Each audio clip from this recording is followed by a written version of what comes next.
Okay, we're going to start the meeting, and it is 7:04.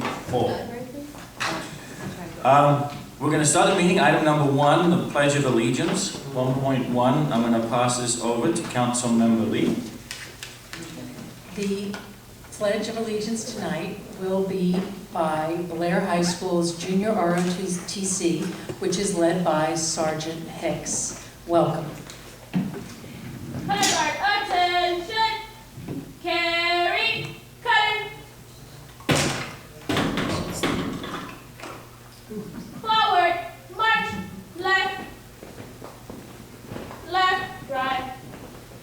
March time, march, left, left, right, left, left, right.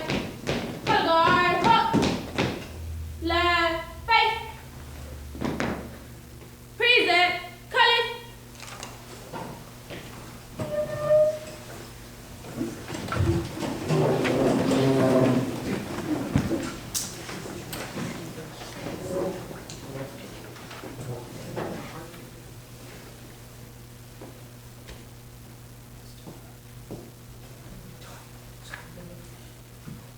I pledge allegiance to the flag of the United States of America and to the republic for which it stands, one nation, under God, indivisible, with liberty and justice for all. Carry, colors. Right, face. Forward, march, left. Order, colors. Left, right. Left, left, right. Left.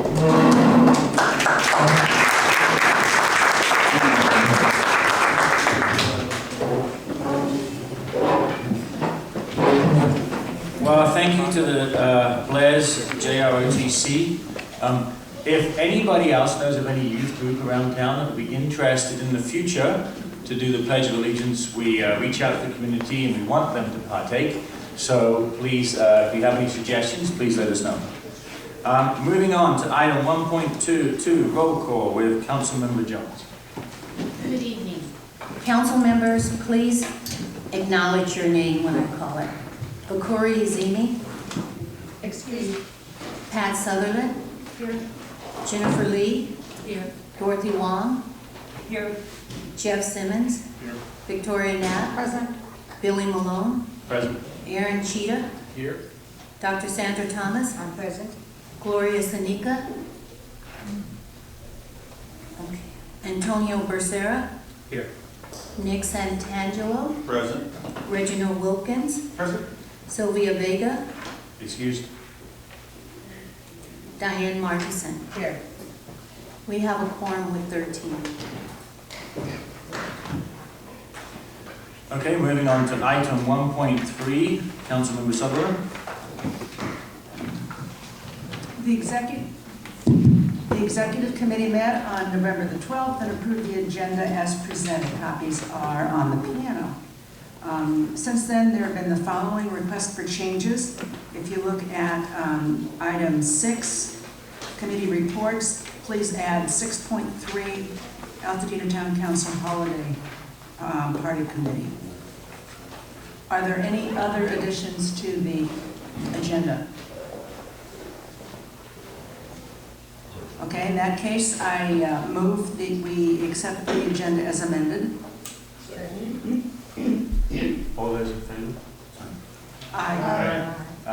Those no? Nay? Any abstentions? So moved. Okay, moving on to item 2, Officers' Report. We're going to start with the Chairman's Report. A couple of things I want to mention. First of all, in this, we were approached by the sheriffs for the Altadena Town Council and the Rotary Club and the sheriffs regarding supporting a family who lost a mother in a car accident recently. It was mentioned last council meeting. The sheriffs will go into more details, Captain Jacobs will, but what we are going to do to support the efforts proposed by the sheriffs is in lieu of this month's donations of handing around the can, we're looking for donations for ATC. We are going to forgo that this month, and when the donations are handed out, or when the can is handed around the room by the Sheriff Department, please know that your donations are going to support that family in need at this particular time. And all our thoughts are with that family. So you'll get more details for that lately, but please, if you have the intention to donate today, know where your money's going to, and it's going to a very good cause and supporting someone in our community in their hour of need. So next, I just want the council members to know that next month is the last council meeting before the end of the year, and it is our holiday party, which we'll hear a little bit later, some more details about that. So please make sure you're present, come early, make sure you volunteer for lots of things.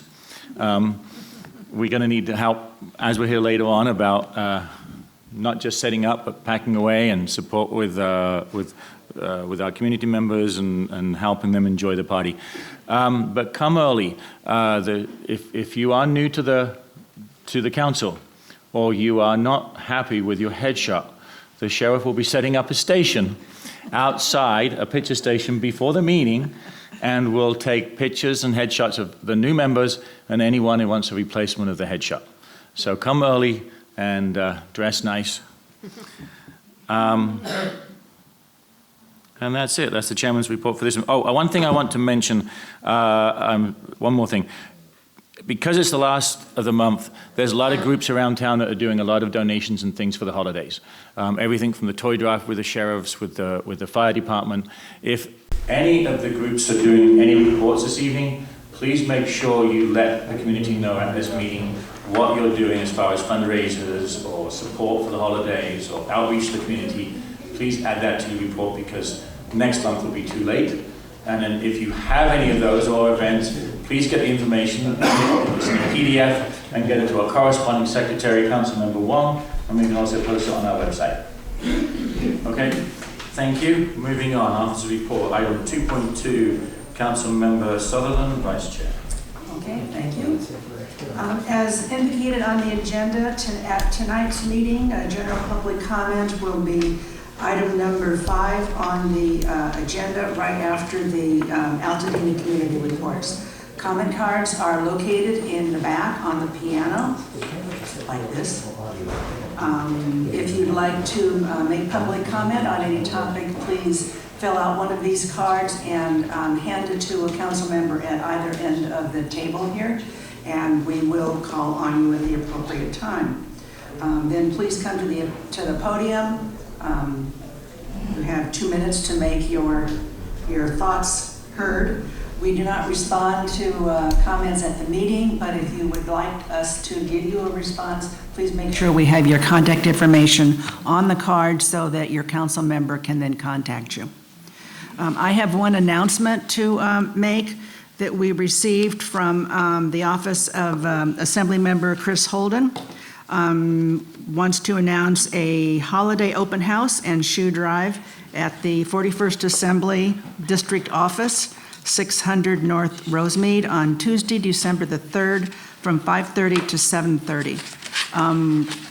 Somewhere here. We do have a flyer that will be posted on the website also. That concludes my comments. Thank you. Moving on, officer report, item 2.3, recording secretary Veronica Jones, Councilmember Jones. Good evening again. Fellow council members, the minutes of October 15, 2019 were emailed to you for your review. I received minor corrections, no additions to the minutes. The minutes now include the corrections. So I'm minutes of October 15, 2019 in final form as presented with the addition of the corrections. Those in favor say aye. Aye. All those opposed say nay. And any abstentions? Abstain. Okay, one abstention. Oh, you weren't here. Councilmember Knapp. Okay, moving on. Item 2.4, Treasurer's Report. Councilmember Lee. Good evening. The checking account for the Altadena Town Council is in good standing at $2,223.10. Thank you very much.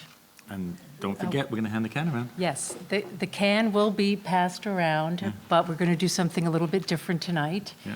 And Captain Jacobs will be explaining why. As you see, the can is open at the top. This is not for the Altadena Town Council tonight. Might I make a suggestion, because we want the final donation to end up with Captain Jacobs, that at this moment, if the treasurer passes it along the table of the council members, and then when the sheriff comes up, we can pass it out to the... In the meantime, moving on, officers' report. Item 2.5, corresponding secretary, Councilmember Wong. Thank you, Chairman. So we got some great information, and we'll get more. I just wanted to remind people, and I'm going to put a kind of a front and center spot for this, but our town council meetings are recorded by Pasadena Media. And so you can find them on actually pasadenamedia.org. And then I have it under /shows, and also via YouTube. So Altadena Town Council ATC meetings via YouTube. Do we still have copies on DVD at the library? Is that still something that happens anymore? I don't think so. Okay. So I'll make a nice little graphic and put it front and center on the website. I think that's it for now. Oh, I did want to, maybe this is an executive committee discussion, but as these posts get on the website, I think I'm feeling the need to want to do an email blast so that at least people can be in the know. For example, a CONA meeting is coming up, and there's certain listservs. So I don't know if we want to discuss that at a later point, look at things that are coming up, and then... I did notice on the website, and I'm not sure if it was you or Nesta before, but there's an option on the website to choose to get emailed all up-and-coming posts, which I did to try it out. And every time something is posted on the website, it comes directly to my email. So... Yeah, there's a little place Yeah. you can find that. Where might that be? On On the website? Yeah, there's a small little button, so I'll share that with you all. Yeah. Yeah. Okay, thank you. Okay, moving on now to public safety reports, item number 3. First, it's item 3.1, California Highway Patrol, Officer Cooper.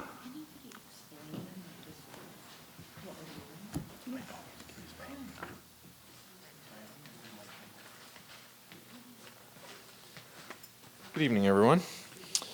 A couple things I wanted to mention tonight. One, obviously, everybody's aware that the rain is coming, so I just wanted to make sure that you leave yourself plenty of extra time tomorrow and tonight, and just make sure you're leaving plenty of room when you need to stop.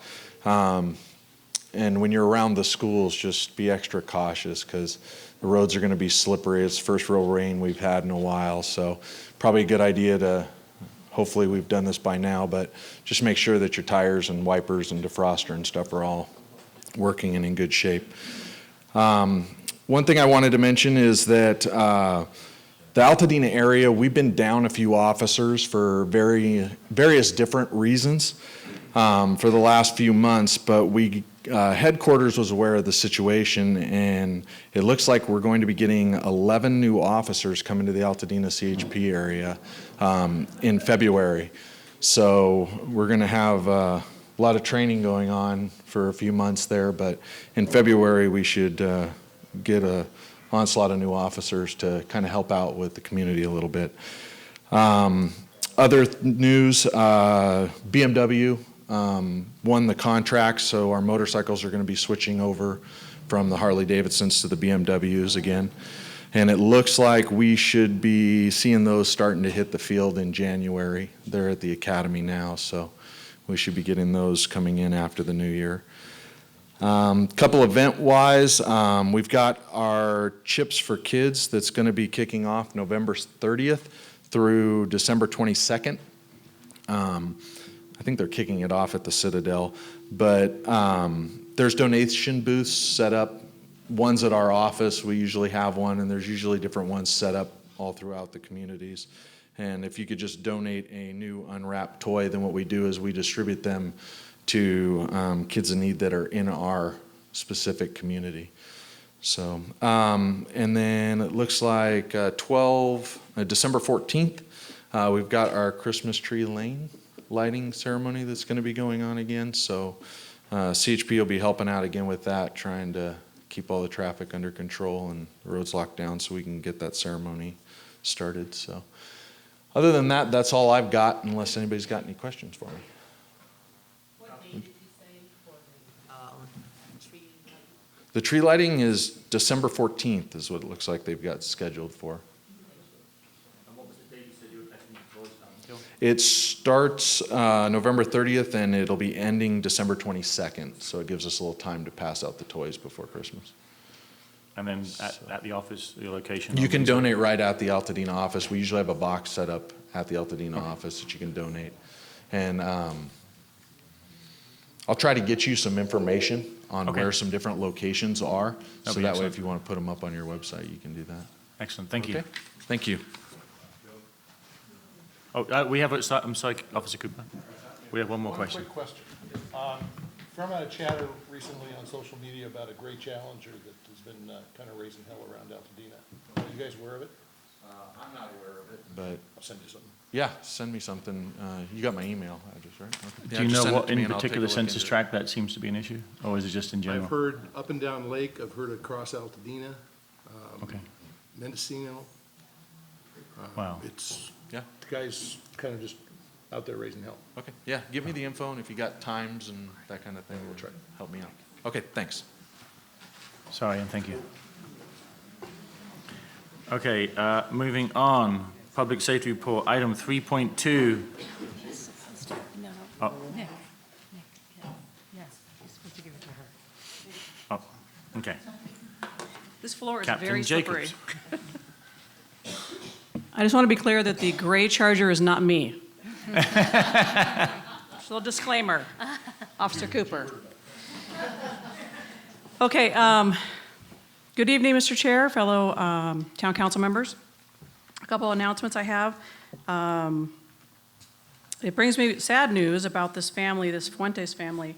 On October 15th at 11:55 on Woodbury Avenue, mother, a 32-year-old mother was driving with her 10-month-old son and her just turned, well, will be turning 4 on December 5th, daughter. And it appears to be that she was distracted somehow. There was no drunk driving or anything involved with that, to where she clipped a parked car and it just flipped her SUV perfectly onto the driver's side where it slid in into an oncoming traffic, and she was killed instantly.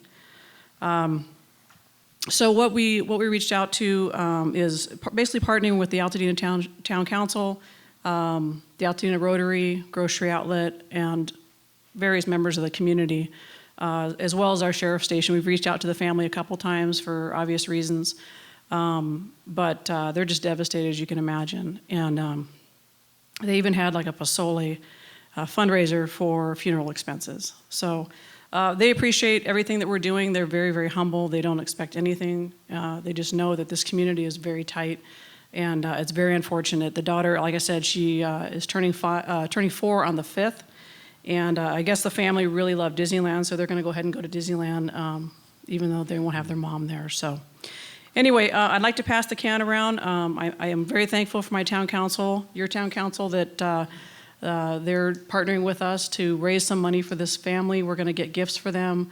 We're going to get them a Christmas tree, make sure that their Christmas and their holiday season is a little bit brighter due to the recent tragedy. So anything you can support, I appreciate it. It will go directly into the Fuentes family donation, and we'll either get presents and or gift cards for the family. So I really appreciate it. I'll go ahead and pass it on. Thank you. Is it possible to set up a GoFundMe? There's a couple GoFundMe accounts that I believe I sent to the town council that were made to get money for the funeral. I'm not sure if they're still open or not, but if they're not, we can certainly help the family get that started. So, yes. And then any links that you have, or however we can get some information up on the website. And Absolutely. Thank you. A couple other announcements. I'm very proud that we have a couple Altadena Town Council members with us this evening that just completed 8 weeks of our Citizen Academy. We had a graduation last night, and that was Jeff Simmons, Jennifer Lee. Thank you so much for that.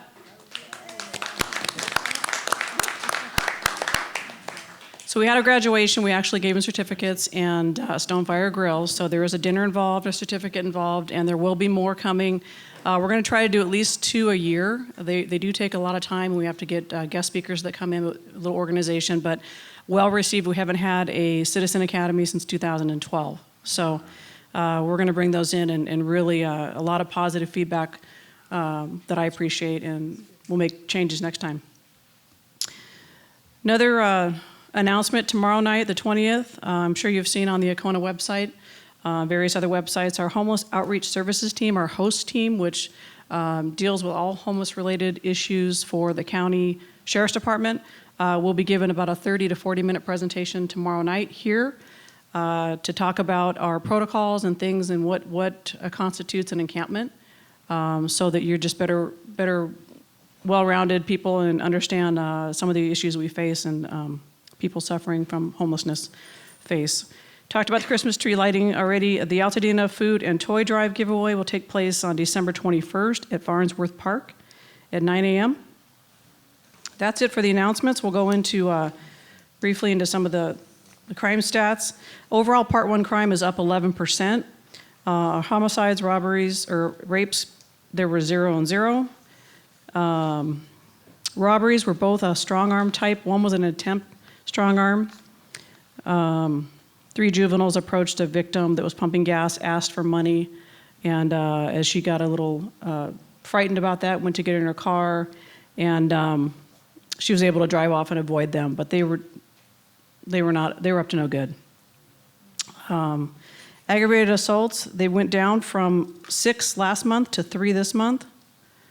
One of the aggravated assaults was involved a firearm. The victim had hired his friend or an acquaintance to help him move some items out of his truck. And I guess he didn't agree to pay him, or he didn't give him the money that he agreed to pay him. So he wasn't happy about that. And he brandished a firearm, and the victim ran to his car, and as he was running to his car, the suspect was shooting rounds at him. He did not get struck, but the vehicle got about 5 to 6 rounds.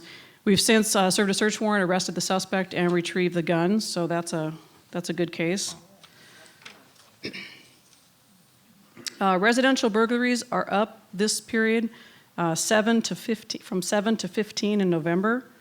The majority of the burglaries, just like they were last month, are shattering sliding glass doors, and basically they shatter the door and they step through the door so that they don't move the motion sensors. They don't slide the door. So that's how they're gaining access and not tripping alarms. So if you don't have glass breakage sensors, it's probably a good idea, or motion sensors that are on every entrance and exit door in your house. That's a good idea. One of our residents was home when he heard glass breaking in the living room, got up, ran towards the suspect, and the suspect ran away. So there was nothing lost, but that was in the middle of the day. Wow. We had an attempt burglary at Jackson Elementary School where 4 Pasadena juveniles decided to just be vandals and try to get into the school. They were arrested, cited, and released to their parents. We had larceny theft. Our larcenies went down from 21 to 9, so that was great. Still some of the vehicles that are getting broken into are unlocked, and valuables are left in plain view. So as always, I remind you to put that stuff away. We had a really good, if you see something, say something opportunity for one of our local residents. He heard a noise at about 1 o'clock in the morning this past Monday. He looked out and he saw a car parallel parked and, blacked out, and heard a loud sawing noise coming from that immediate area. The noise stopped and the car took off. So he called the sheriff's station. Turns out they were stealing catalytic converters. So we're now getting other victims that are coming along to say, hey, well, I was talking to my buddy at the coffee shop and he got his taken. So this particular batch of catalytic converters came from a Ford F-350 truck.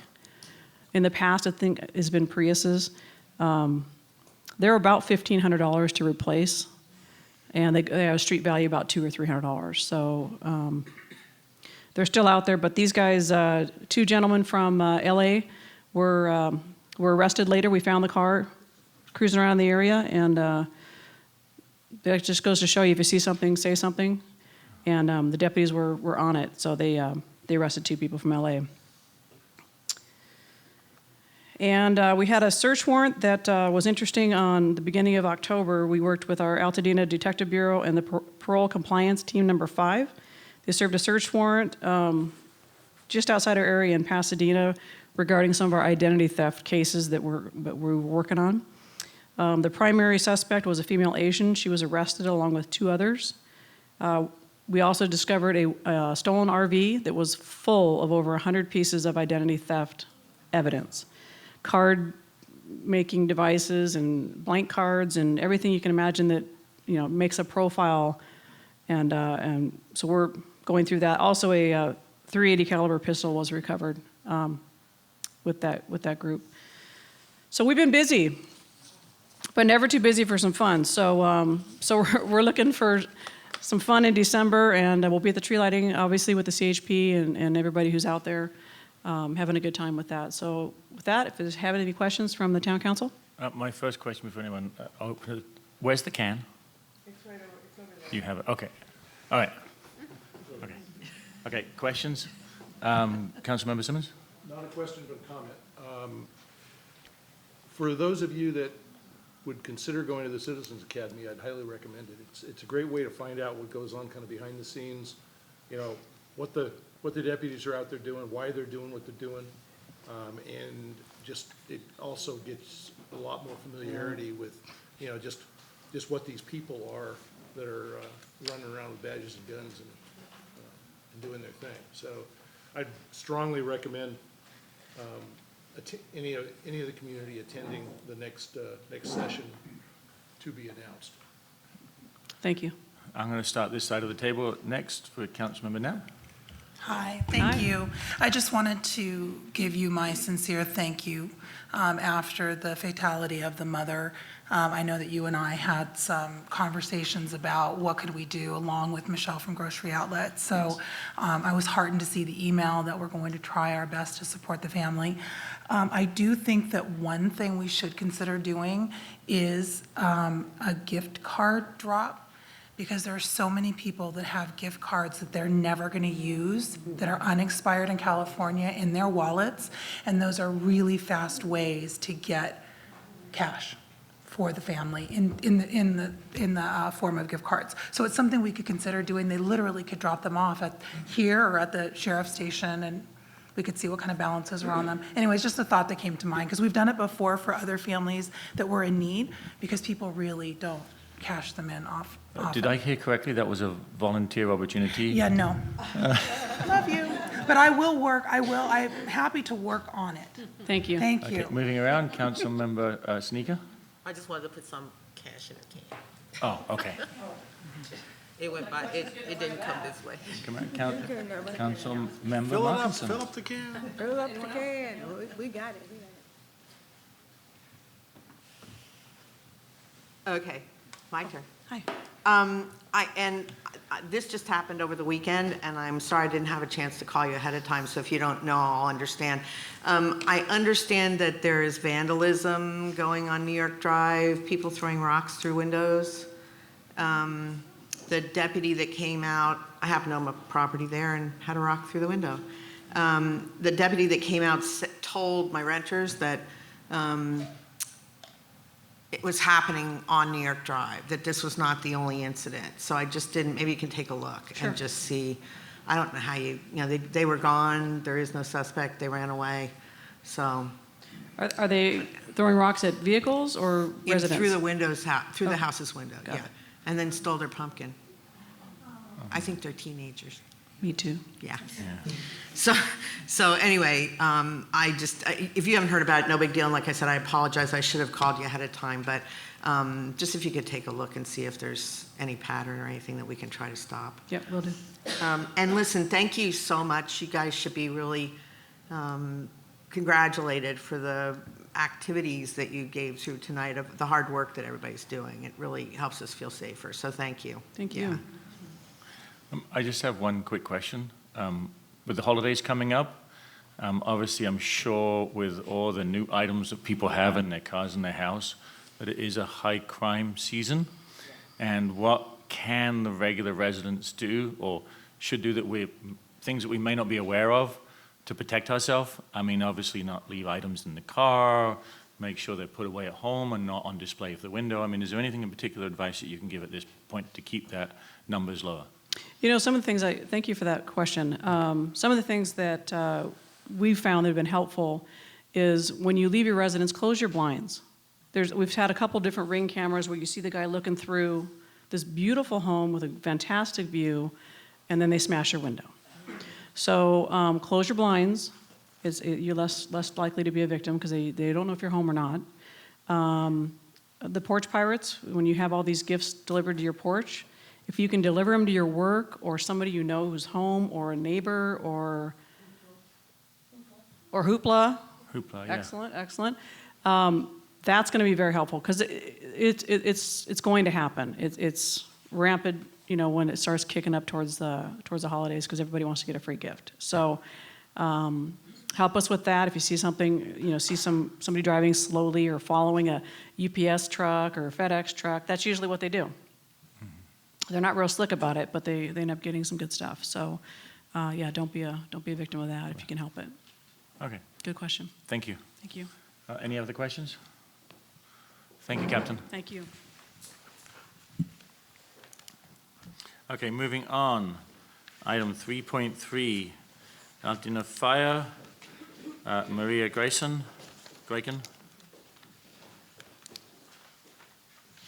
Good evening. For the month of October, we had a total of 331 responses in Altadena. 277 of those were for medical calls, and we transported 193 patients to the hospital as a result of all of those calls. We did have 5 fires. 2 were vehicle fires. 1 was a cooking fire. 1 was a trash fire. And the other one on Mountain View Street was a hoverboard fire. They're still catching fire? I guess so. It's one of the few hoverboards left out there, and now it's gone too. So that was actually out, but the residents had put it out by the time the firefighters had arrived. We had 1 instance of wires down on Alberta Street. And then there were the 18 traffic collisions. And that is it for the report, for the statistics. We do have our annual Spark of Love toy drive that begins at Thanksgiving. People can drop off new unwrapped toys at Fire Station 11 or Fire Station 12. And then I will send an email out to the town council if you know of any needs in the community so that we can set some toys aside and make sure the needs are met in this community. Thank you. Is any questions from the council? Councilman Wong? So I wanted to thank you guys for coming together in our census tract led by the Meadows Fire Council in a conversation that all of us here as council members should really help our community understand not just how to be fire safe, but also evacuation and all of that stuff. So it was a very exciting conversation for those of you. I thought it was. The room was full. We had some great representation. Good turnout. Yeah, very good turnout. And also the future of us collaborating together to strengthen our fire council, establishing more of that happening here in a real way. So I think the conversation's just begun. And so I urge everybody to get involved, and thank you again. Your passion at the end. And we're was looking awesome. forward to working with the sheriffs and with the Forest Service and the community. Yes. And see what we can come up with. Thank you. Any more questions? I'd like to ask a similar question I just did earlier. Again, with the fire and coming to the holiday season with Christmas trees and lights, is that what, what do you recommend? Make sure the tree's watered? Should you have a fire extinguisher handy actually near the tree? Everybody should have a fire extinguisher, at least one in their home. I recommend that highly. And keep it close for to the every tree. day. If you have a real tree, make sure you keep it watered. Make sure that you don't overpile it, and check on those lights and make sure that they're not overheating. And if you're going to go out or go to sleep, turn those lights off. People still put trains around the base of their trees, so just be really careful about that. Many years ago, we had a house fire in the Topanga area. On Christmas morning, the family had gone after they opened up all their gifts and everything, and there were still some gifts under the tree or remnants, and they had left the train running, and something had fallen over onto the track. And so when the train got to that obstacle, it just kind of was doing this thing, and it overheated, and it caught fire, which caught the tree on fire, which caught the rest of the house on fire. Wow. So just be really careful about electronics. Space heaters, another thing. Space heaters, there's a lot of fires started from that. Do not go to, as warm as we want to stay during the night, when you're ready to go to sleep, turn it off. If you leave the room, turn it off. Same thing with candles. If you burn candles, if you're going to leave the room, blow it out, light it back up when you come back. So those are just really some of the major suggestions. Okay, thank you. Any more questions? Oh, Councilmember. Do you recharge fire extinguishers? Ours are dead. We do not.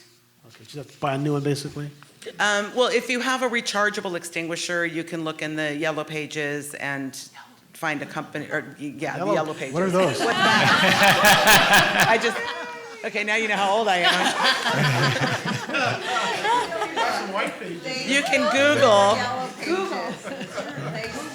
Okay, more appropriately, you can Google. Okay, Councilmember Knapp. That was actually my question. My question was more around, what ultimately happens? Is there a shelf life of most fire extinguishers? We just pulled ours down and put it, but I didn't think to look for an expiration date, or does it let me know on the dial? They don't have expiration dates. Every fire extinguisher will have a little meter on it, and then it has like a red area, a green area, and then a red area. So the two red areas are telling you it's either overcharged or it's undercharged. And the green area, you want that needle to be in the green area. So if the needle is sitting in the green area, should be good. What I will say is that periodically, I'd like to say when you change your clocks, just one more thing for you to do. When you change your clocks, and actually you should do it maybe quarterly, is take your fire extinguisher and shake it. Because the powder, over time, the powder just begins to settle down at the bottom, gravity, right? So it just settles down at the bottom, and you want to just get that powder moving again and just get it distributed again. And that will also extend the life of the fire extinguisher. Most of the fire extinguishers that you buy now, if you go to Costco or Lowe's or Home Depot, they are disposable extinguishers. So they're one-time use. And so, rechargeable extinguishers are still pretty expensive. And the cost of recharging the extinguishers is about the cost of buying a disposable fire extinguisher. So, do you just throw them away? You can throw them away, but they have to be completely discharged. Okay. Can you bring them to the fire station? No, or somewhere. We're like a party. Discharge party. Can hazardous waste areas? You won't- can take them to a hazardous Hazardous waste waste, roundup. okay. Yeah, if they're not discharged, you should be able, they should take them at hazardous waste roundups. Okay, And Councilman then they'll Simmons? just discharge them. Two things on extinguishers. First, if you have an old fire extinguisher that basically you want to get rid of, contact Deb Halberstadt, and the CERT training activity will use those for the fire pan exercise at the Oh, end wow. of the classes. That was the other suggestion I was gonna make, is You you know, can. either CV CERT or Altadena CERT, Sierra Madre CERT. Yeah, We'll use them for if it's a that. fire extinguisher, and I will call the station and let them know. If it's a fire extinguisher that has not been discharged and it's just really old and you don't know if it's going to work or not, but it's still in perfect order, and you want to get rid of it and just buy a new one to be sure, that fire extinguisher you can bring to the fire station and just tell them that you want to donate it to the CERT program. And then it'll get to me, and then we can use it for fire extinguisher. Or Deb is another great option. Because we use them at the tail end of the training for the fire pan. Yeah, that's a good exercise. idea. Yeah. And the other thing is, Costco has had a long-running special on 5-pound ABC fire extinguishers for $24.99, and they're usually 40-something. Yeah. That's good to know. Wow. Yeah, the reason why I was sort of asking about that in the tree is because each year I notice Christmas gets longer and longer. So you used to get your tree within a week to 2 weeks of Christmas, and it would stay fresh. Now people are getting them at Thanksgiving. And it's like 5-6 weeks is a long time for that tree not to get dry. Yeah, I saw Christmas decorations going up before Halloween this Oh, yeah. year. Yeah. So, it's like, not yet. The year's going fast enough. Any more questions? Thank you. You're welcome. Moving on, item 3.4, map your neighborhood. Karen Gibson. Good evening, council members and fellow Altadenans. I am here representing Altadena Map Your Neighborhood, but only briefly. I want to introduce you to my friend and pivotal member of the Altadena Map Your Neighborhood team, Sharon Collins. She's been co-teaching the trainings at the Town and Country Club, doing a fantastic job and running house meetings like all of us do. So I'd like to turn it over to her now. Sharon? Thank you, Karen. Good evening.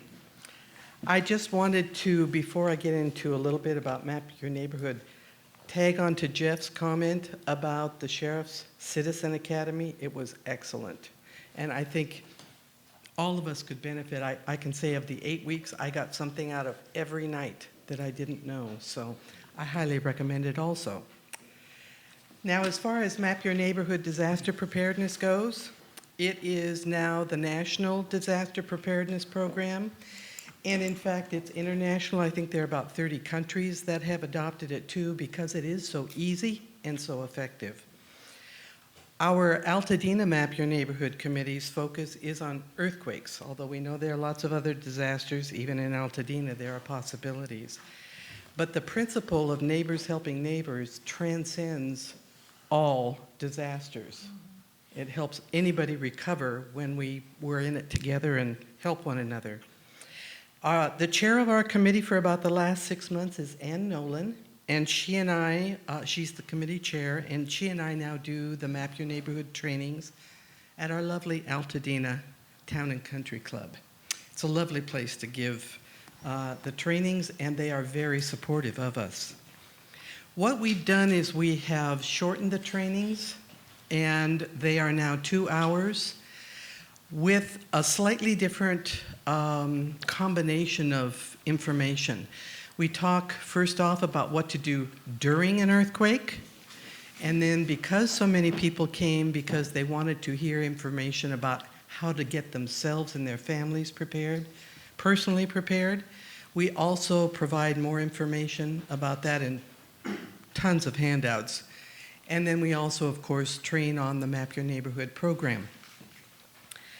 Our last training was September 15th, and our next training will be February 9th of 2020. So we give them every few months. You've got to kind of catch it when the iron's hot. Upcoming events. The Doodah Parade is this Sunday at 11. and everybody's welcome. Some of the Map Your Neighborhood committee members will be in that parade. And they will be displaying the more jovial side of disaster preparedness. Thank you. Are there any questions? Any questions? Thank you. Thank you. Okay, moving on. Item 4, Altadena Community Reports. Item 4.1, LA County Department of Parks and Rec. Sam Estrada. Hi, good evening. Glad to be here this evening and let you guys know that we have a lot of big events that are coming up between Loma Alta, Farnsworth Park, and Charles White Park. The first, which was earlier mentioned about the Sand in the Park, the toy giveaway in collaboration with the Altadena Sheriffs, which will be on Saturday, December 21st. So be sure to be there early. Starts at 9 o'clock. We also have our pickleball program that is going on pretty strong. It's Monday, Tuesday, Thursday, and Saturday. On Mondays, it's at 6 p.m. Tuesdays and Thursdays and Saturdays, it's at 9 to 12. And on Thursdays, it's also from 6 to 9 p.m. And it is free, so we do have equipment as well.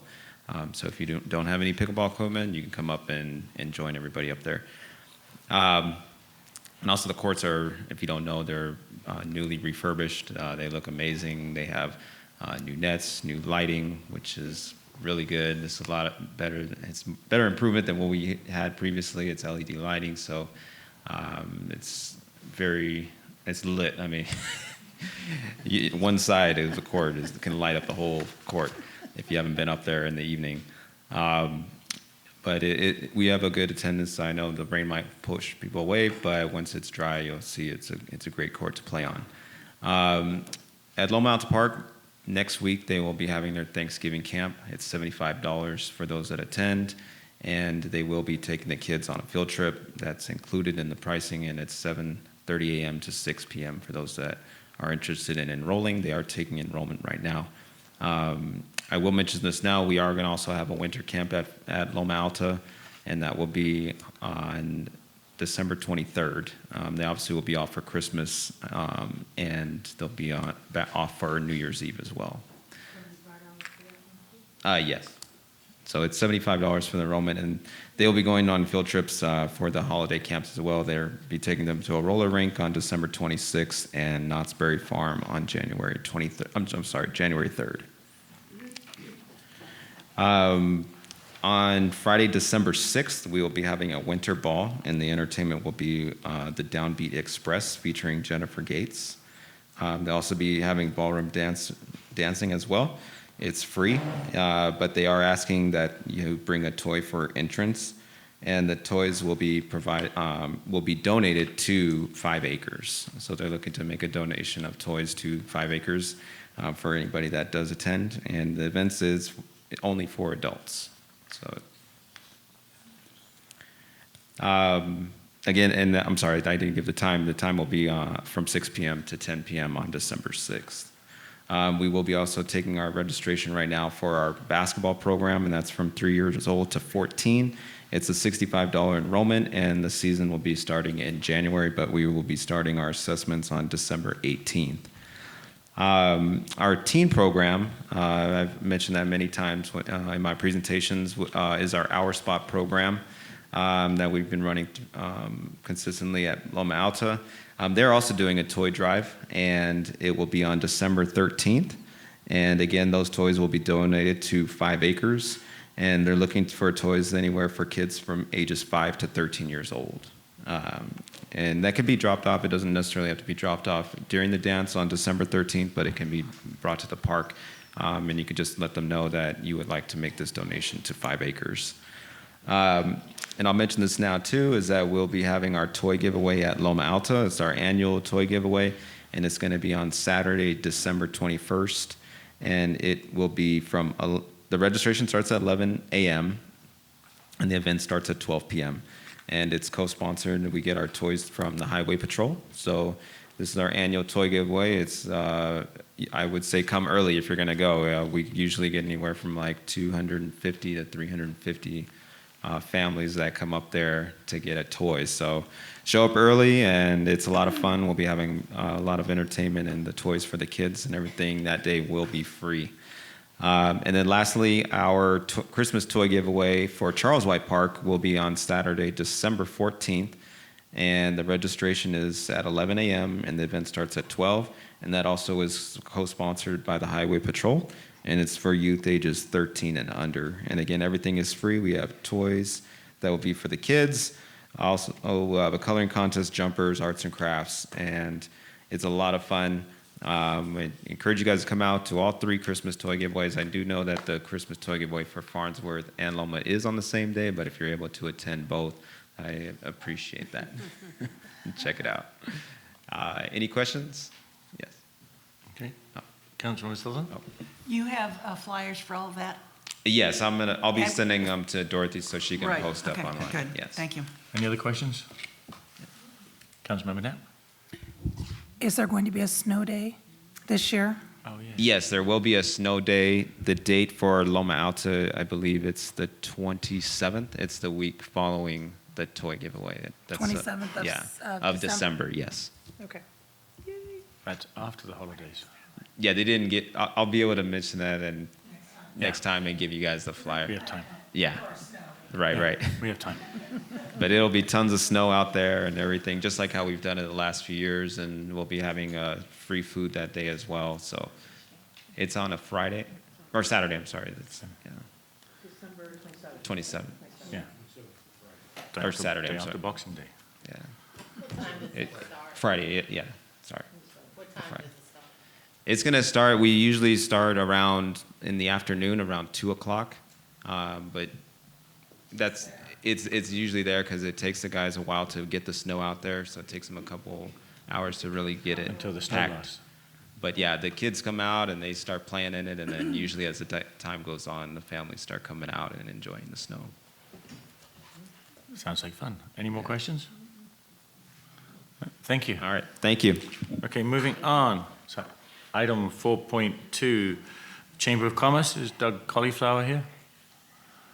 I'm going to look at Councilmember Jones, if not. Basically, the chamber had their mixer with Portantino last week. That went well. And next month, I don't think there's any events next month. No, Except but- for they're doing Citizen of the Year. And Business of the Year. And Business of the Year.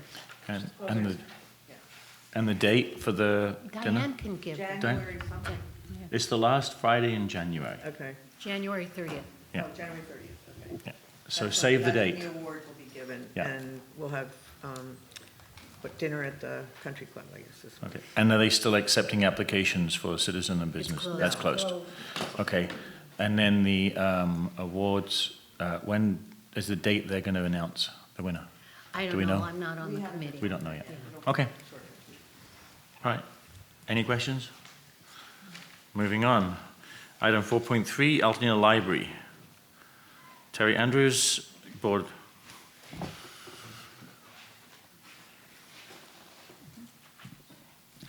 Good evening, council members and members of the community. Just a few announcements from the library tonight. First and foremost is going to be Reimagine Your Libraries, which is a series of town halls that we put together. We had the first one last night at the branch library, Bob Lucas. The next one is going to be tomorrow night at the main library, and we're trying to get input from the community about improvements or redesigning the spaces and the buildings that we have as we start out on an architectural process right now. So we're in the very early stages. We'd like to hear from the community about what they think and what they'd like their library to be, and all are welcome from 7 to 8:30 tomorrow night at the main branch. And also, in terms of announcements, we were recently awarded a $15,000 grant from the Pasadena Community Foundation. We worked hard for that and got some matching funds, another $1,000 from the Altadena Library Foundation, to put up a Microsoft Surface Hub, which is a smart whiteboard, basically. And it really improves our presentation capacity there at the library. For those of you that don't know this, the library rooms are actually available for rent for any events that you have. There's a process for applying for it. And if you have a meeting and would care to use this latest technology, we can set you up with that. Our programming team has put together a really interesting sounding series. It's called Monthly Community and Culture Nights, and it's something that will celebrate the diversity of Altadena, a series of events that are not necessarily musical. They can be any type of thing. They can be an educational presentation or an activity.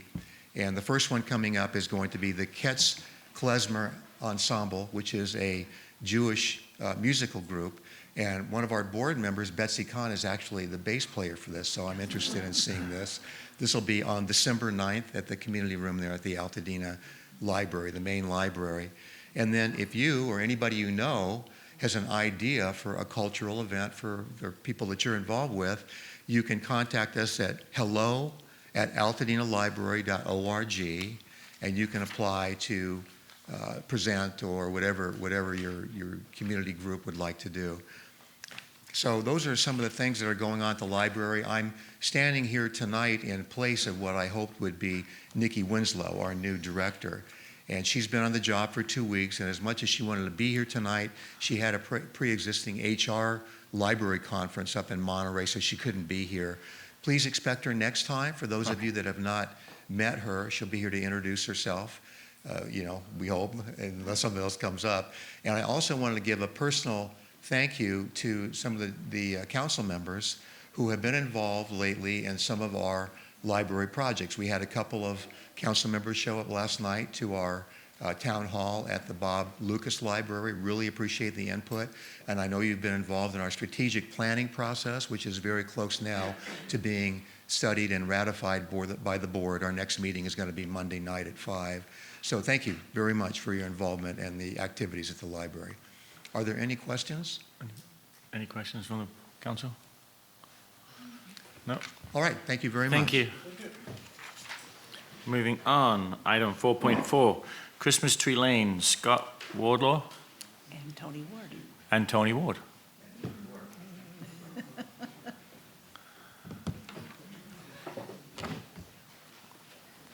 Hello, I'm Scott Wardlaw, the current president of Christmas Tree Lane Association, here with Tony Ward, former president, current vice president, and lane foreman. And I'm sure everybody is familiar with Christmas Tree Lane Association, and certainly Christmas Tree Lane and the lighting that we do there. Just briefly, in case anybody doesn't know, our organization is an all-volunteer group that lights the trees every year, but we also help maintain those trees too. And we, among other things, we hand out flyers to the residents telling them how to keep the health of the trees and how to help preserve the embankments and such that surround the trees, or at least run along one side. But we've been doing a lot of work. The event has gotten much bigger than it ever has before over the last few years. We have estimates from, I believe, the Sheriff's Department, between 7,000 and 9,000 people last year. So there's lots of things we have to take into consideration that we didn't necessarily before as we've gotten larger.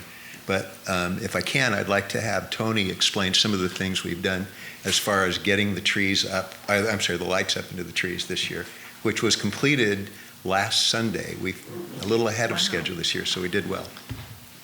Yes, we did very well this year. I wanted to mention that we had a pretty decent turnout of volunteers, kids from Arcadia, from Temple City, from Muir and Pasadena High and Blair. We just had a really nice turnout of kids, and so we averaged somewhere around 25 kids that came out and to help.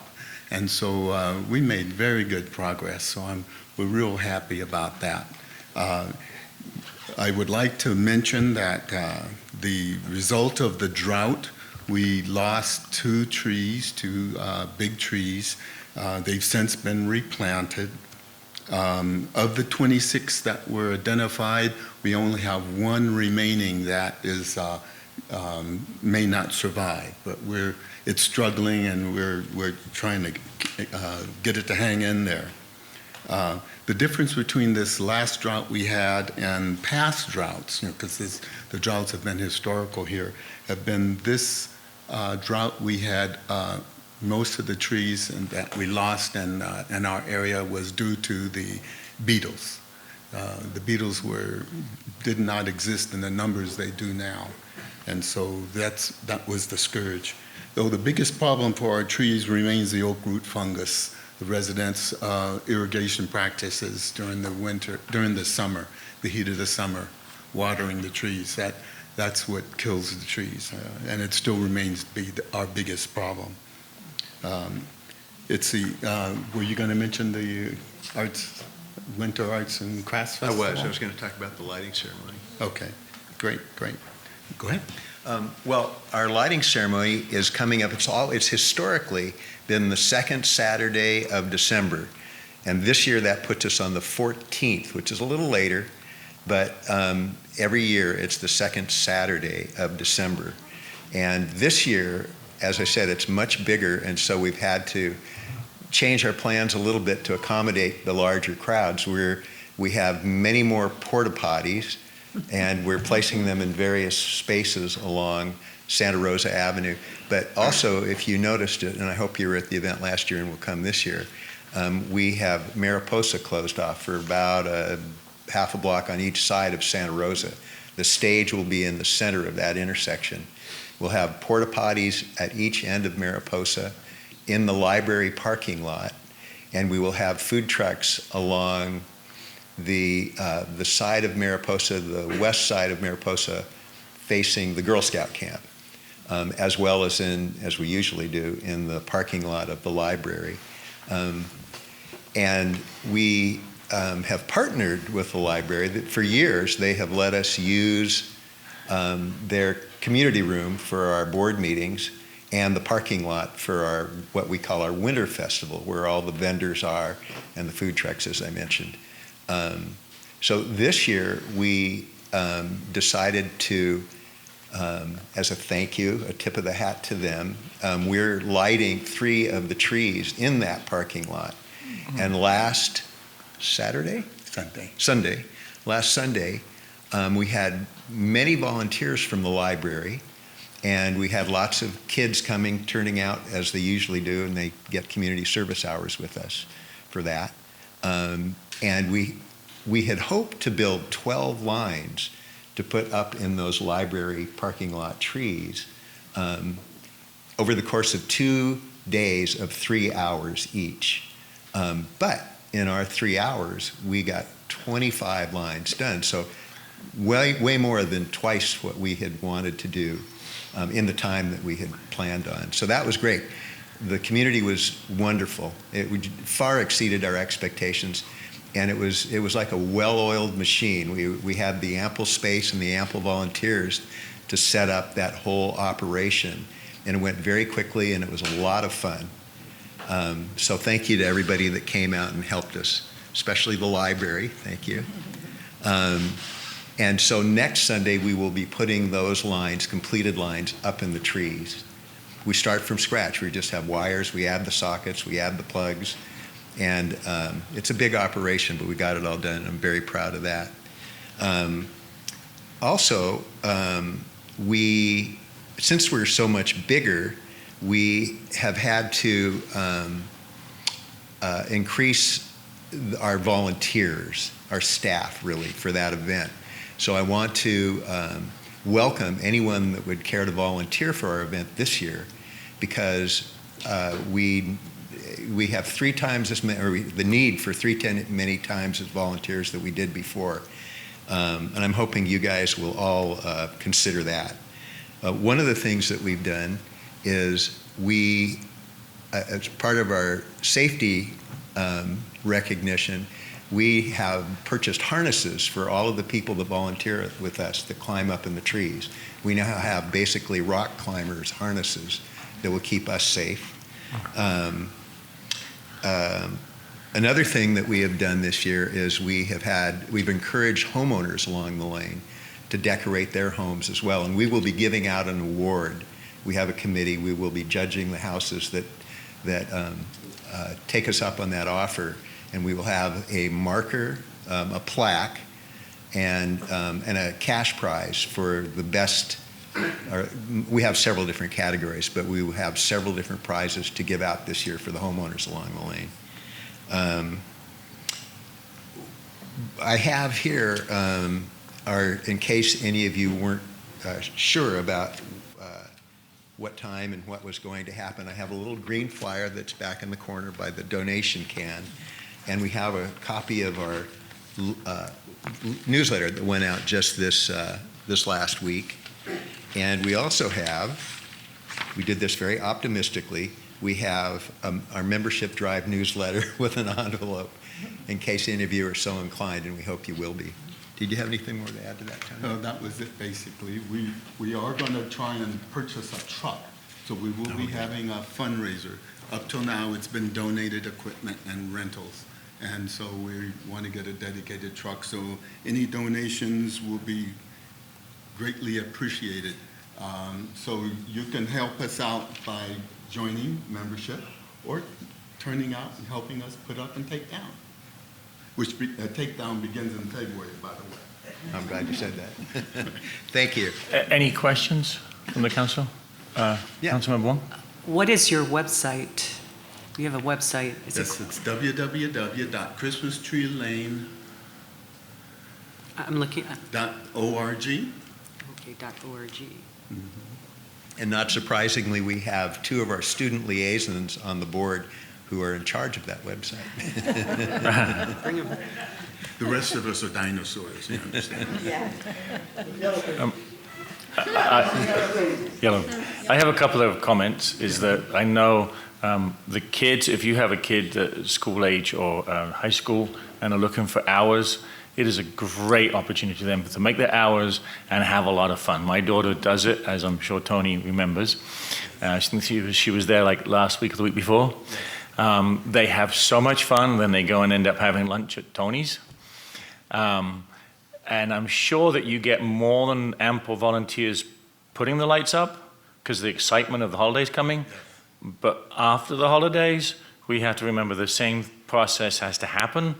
So maybe give our youngsters a nudge to help take down as well, because that's probably when you need more help. Right? Because they need just as many people to take the lights down as they do put the lights up. My other question is regarding, you said you need lots of volunteers for the event itself. Is age limit? Because I know some of the students, as far as manning roads or exits or something, is there an age limit that they have to be to volunteer? I'll defer to Tony on this.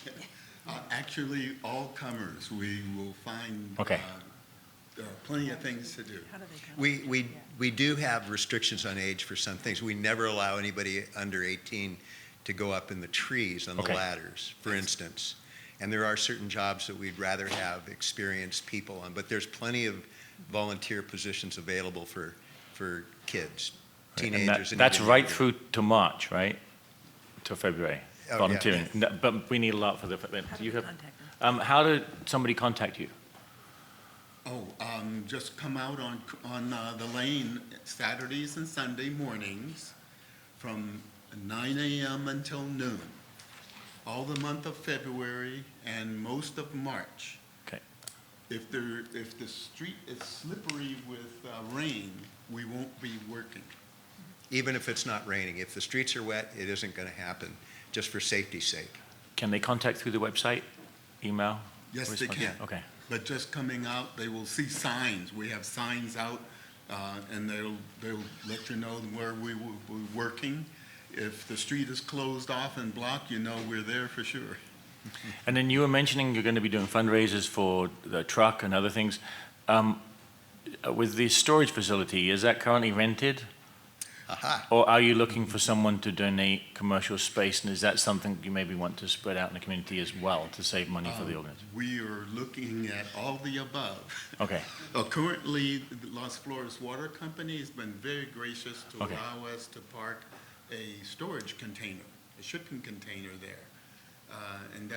And then we have another resident, a longtime member down in Pasadena who allows their basement to be utilized for our memorabilia storage. And but yes, we would like to welcome offers for other commercial or industrial storage space. So if anyone here knows anyone with commercial space that wants to donate a little bit of the space at least, or portion to this wonderful organization of our town that we need to keep supporting, I'll throw that out there. Well, just Contact. one added note. One of the impediments to purchasing a truck, other than the cost, is that we weren't sure where we might be able to park that. Okay. Because it's sort of like a small moving van, and about that size, the one that we rent. But recently, Tony spoke to Mountain View Cemetery, and they told us they have a space for us. Oh, So we excellent. have a Yeah. spot, we just don't have the truck yet. That's community partnership for you. Yeah. And I know I went on a lot, but this is, Pasadena has their Rose Parade and everyone volunteers and they run down there and put flowers on floats. This is ours. And this is a special thing for us, so we need to make sure that we volunteer here as well. So The anyway, community's been wonderful. The turnout has been great, and we have to have that, so we appreciate it very much. Thank you. Thank you. Thanks. Next year Next is our centennial, yes, 2020. 100 years, and our organization has been around since 1957. Wow. We'll continue tradition. Thank you. Okay, moving on. Item number 5, general public comments. We only have... Are there any more? We do have one. Are there any more that just haven't been turned in yet? Then we need them, please. If you want to make a public comment and you want to speak, the cards are on the piano at the back. Just make sure you put the census tract, and if you don't know it, your address, so we can contact you later. Yeah. And then pass it to the council member on the end.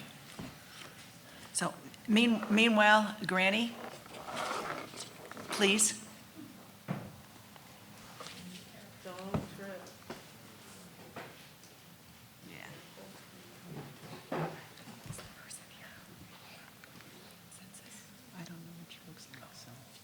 Okay. As everybody knows, there was that mass shooting in Santa Clarita. But also, there was a BB gun shooting at Washington in our town. The Dollar Tree that rents space in Aldi's sells BB guns. I would like the town council to do whatever they can so that BB guns are not sold in Altadena. I know we can't not have them sold somewhere, but I just feel that in our community, there should be no BB guns. You might not die from it, but your eye could be, you could have horrible things happen to you. And those kids at Washington, they're very lucky, all right? But I just feel that something needs to be done. I don't know if you guys have to talk with Catherine Barger, good luck with that, or get some kind of people together with a petition. But as a great-grandmother of 8, I don't want any of my kids to have to worry. They worry enough. They're now giving training in the schools of what to do in case a shooter comes on campus. So I would like you all to think very seriously about doing something about BB guns in Altadena. Thank you. Thank you. Thank you. Okay. All right, is it Sam, is it Stackhouse? Yes. Okay.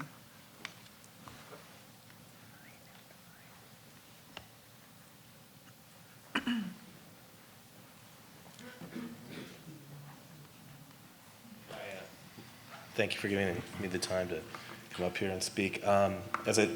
She said, my name's Sam Stackhouse. My wife and I moved to Altadena a couple of years ago. And being here tonight, this is the first meeting I've ever been to. It reminded me of many of the reasons why we moved up here. The Christmas Tree Lane, a sense of a smaller community, helping one another. And particularly for us, it was the parks, because we have a 4- and 5-year-old.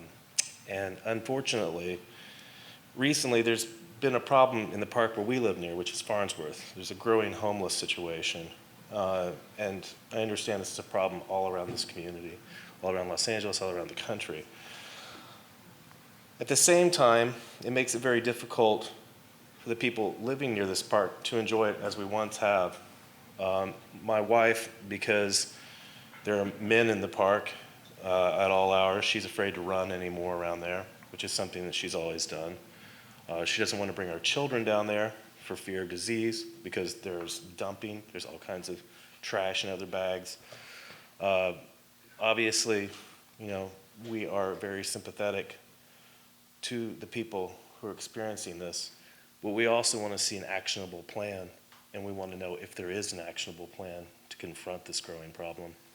That's all.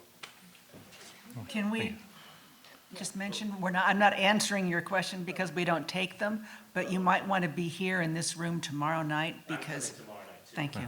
Yeah, I think, yeah, you'll find a lot out, I think. Are you west or east of Lake by Farnsworth?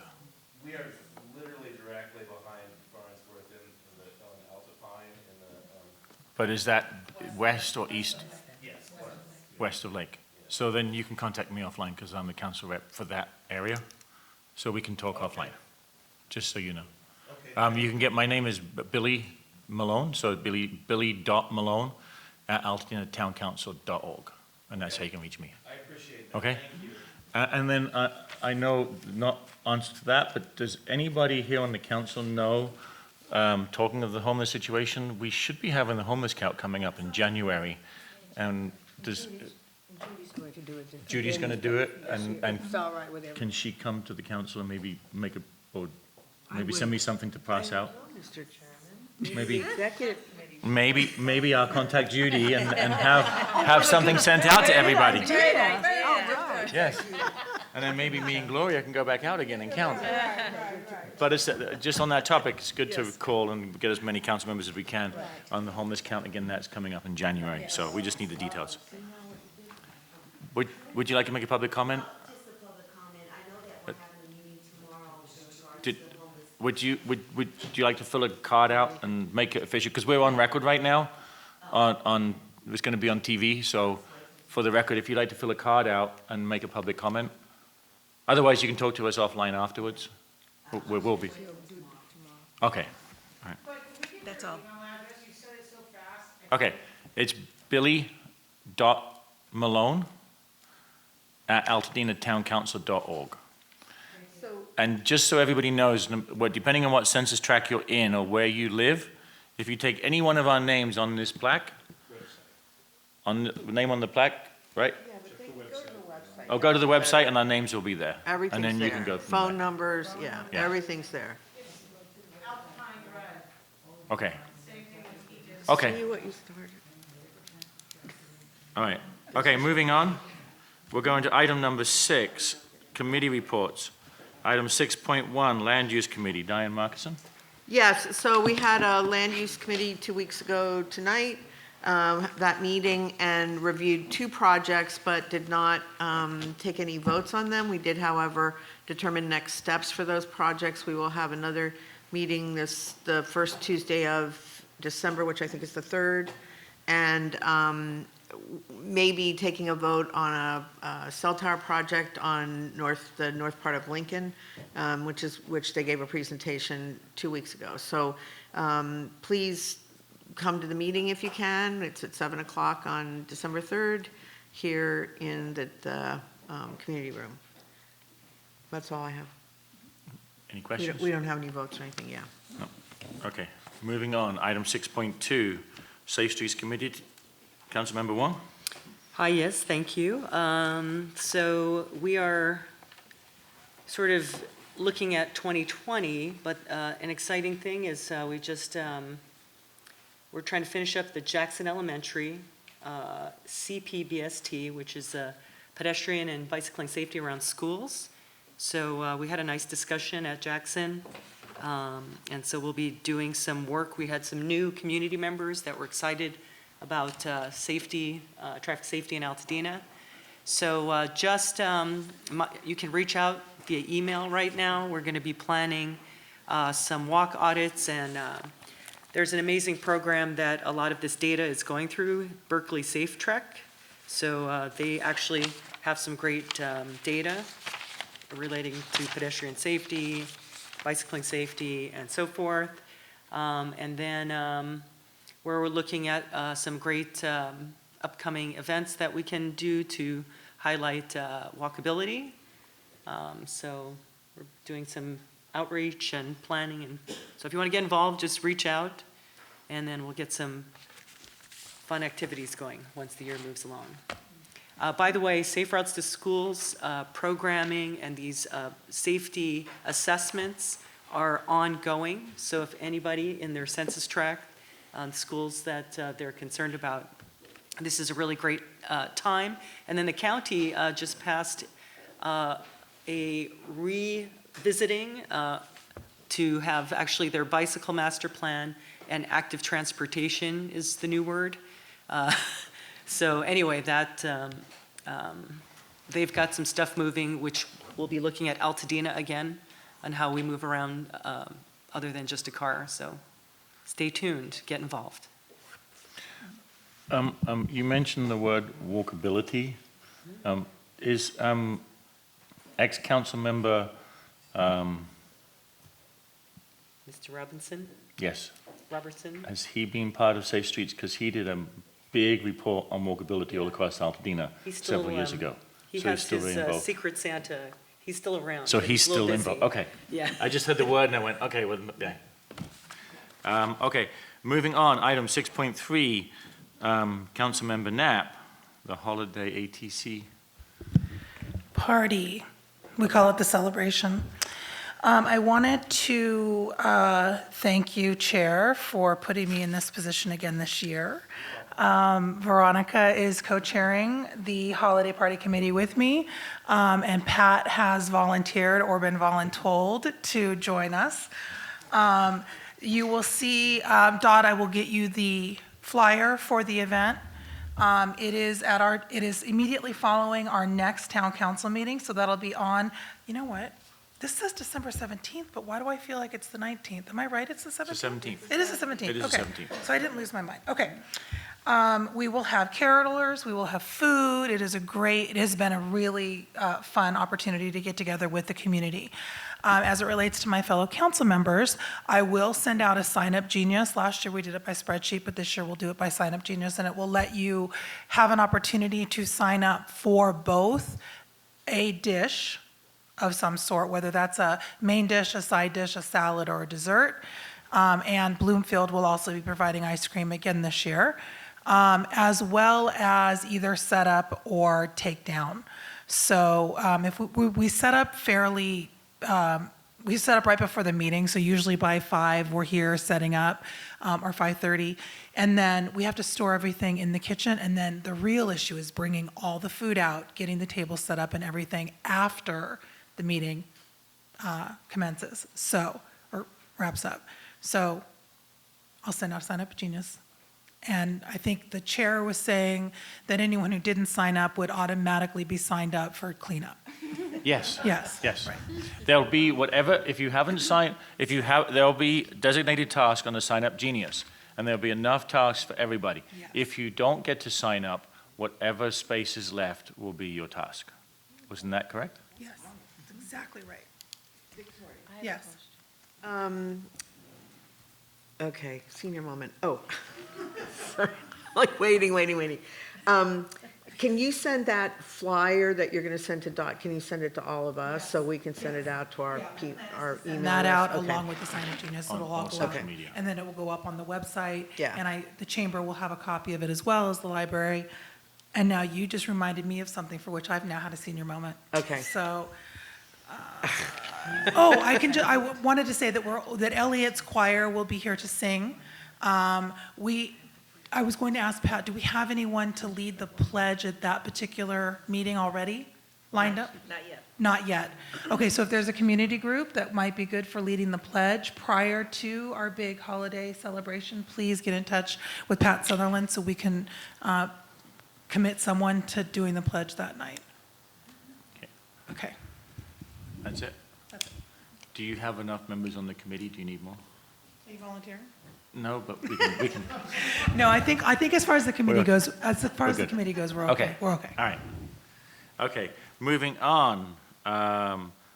Number 7, special presentations. 7.1, 2020 United States Census. Justine Chen from the Partnership Specialist of the U.S. Census Bureau. There she is. We do apologize to keep you waiting, Justine, but we appreciate your time and thank you for coming.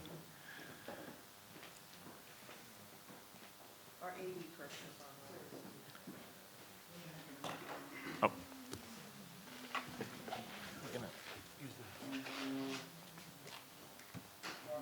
You need to project it, correct? Yeah.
Anybody else want to jump in?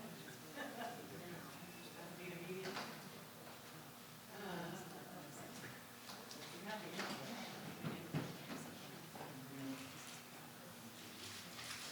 Wait, I think you just have it because my screen was adjusting to the machine. So that's HDMI.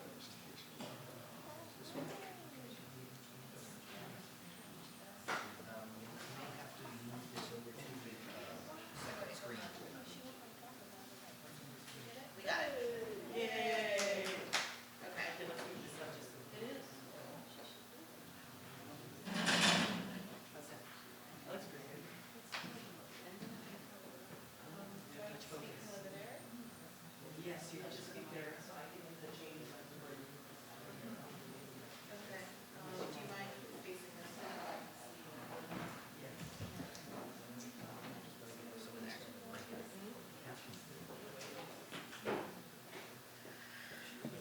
Is this on? Great. Okay, well, there's nobody left, but that's okay. Yeah, good thing we're recording it.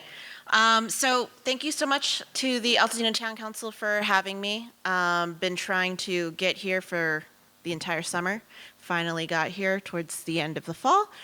My name is Justine. I'm a partnership specialist with the U.S. Census Bureau. I am based down in Alhambra, so not too far away. I cover the San Gabriel Valley. I'm also fluent in Chinese, so that's why I'm assigned to the San Gabriel Valley. I'm focusing on Chinese-speaking populations, as well as all kinds of community groups in San Gabriel Valley, such as cities and Kiwanis clubs, Rotary clubs, and everything else in between. So I'm here to talk to you about the census, why it's important, a lot of the big changes that are happening. So let's jump in. So our goal with the U.S. Census Bureau is to count everybody once, only once, and in the right place, regardless of citizenship. This is an inclusive event. It's not like voting where only adults 18 and over are allowed to vote. This is everybody that is residing in the United States. So does anybody want to guess as to why we do the census? Why is it required? Why require it? What's the point? Okay, funding, yes. Anything else? Congressional seats, anything else?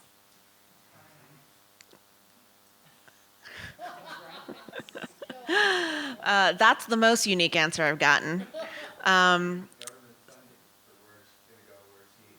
Yes, I think somebody had mentioned federal funding. So the first reason why is it's actually in the U.S. Constitution.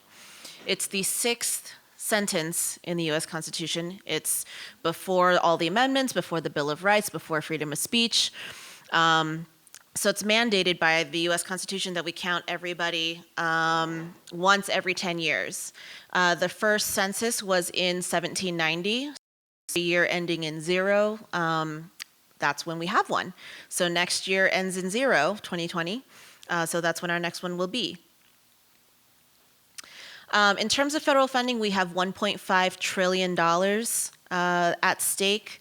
Of that, California usually gets over $100 billion. We are the most populous state in the United States. And so, theoretically, we get most of the funding. This type of funding goes to programs in our community such as Section 8 housing, emergency and disaster funding, which I heard you guys talk about, infrastructure and roads, Head Start, public health clinics, free school lunch and breakfast programs, and yeah, as you can see, there's a big list up there.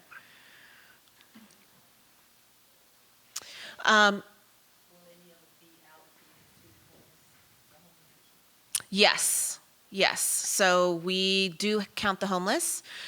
We have a separate team that counts them the last 3 days of March.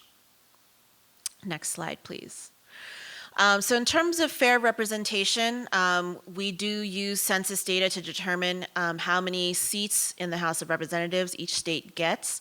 There's a total of, I'll let you know when to change the slide. So there are 435 seats total, so it's kind of like musical chairs, where the 435 will never change, but within the 435, different states will get a different number of seats based on population. Next slide, please. So you can see from this map that California has 53 seats in the House. We have the most out of any state. And that did not change after the 2010 census. However, you can see that Texas has the next largest number of seats, which is 36, and they actually gained 4 seats after 2010. Next populous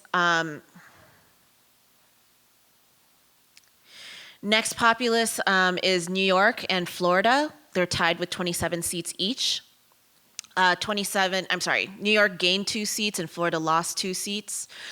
Historically, California has never lost a seat. We've only gained seats or stuck with the same number. However, in previous decades, our population growth has been a little bit more than in recent years. We have had a lot of people leave due to the cost of living, more for political reasons. In addition to that, we have a lot of people who are going to red states, so that's kind of why they're gaining seats. On top of that, do you want to guess what is the hardest to count county in the entire United States? Correct. What is the hardest to count city in the United States? Exactly. So we have some factors that are challenging to have a complete count, which is why I'm here, to encourage you all to fill out your census and talk to all of your friends and family and your network about it. Next slide, please. So after all of the census data is collected, state and local governments use that information for redistricting purposes. So they redraw the boundaries for congressional districts as well as state legislative districts and school districts. Next slide. So I mentioned hard to count populations. The County of Los Angeles, as you can imagine, has all of these different types of hard to count populations. There are over 40,000 people experiencing homelessness. And especially in California, we have a lot of racial and ethnic minorities as well as people with low English proficiency. We actually don't have that many veterans compared to other states, but we do have veterans. Senior citizens, as well as really young children, are considered hard to count. Historically, children 0 to 5 have been undercounted. We have a lot of renters, farm and migrant workers, seasonal workers, a lot of people here in the entertainment industry. That is a seasonal industry. They only work certain times of the year and they move often for their jobs. Same with persons with mental or physical disabilities and people who distrust the government. Even though the citizenship question is not going to be on the census form, we still have a lot of people who distrust the government and who are still afraid to fill it out. So really it comes down to power and money. We have power in representation and then of course the federal funding.